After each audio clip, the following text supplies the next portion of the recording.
What if I were to tell you that God is on your side? My name is Grace Fox, and I'm with Devotions from the Dock. David was on the run from King Saul. You see, Saul was jealous of him and afraid that David was going to take the throne away. God had already ordained David to be the next king, and God was looking after the details. So in this one particular case where Saul was chasing David, David wrote these words. He said, "My enemies will retreat when I call to you for help. This I know, God is on my side."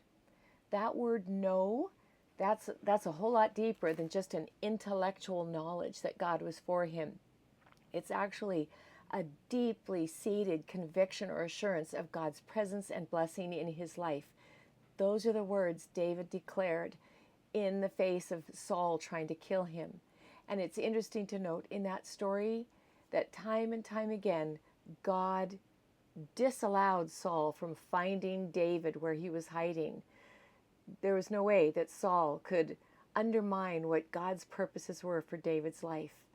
So we all have enemies. They might not be physical enemies like Saul was an enemy of David, but we have enemies like fear and doubt, and the enemies that try to take us out like jealousy and envy and pride and all of those things too.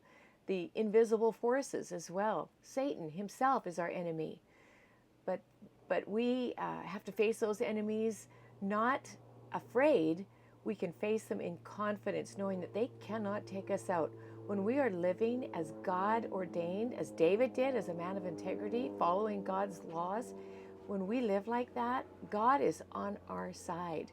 The enemy can't touch us. So be assured of that today, my friend. God is on your side.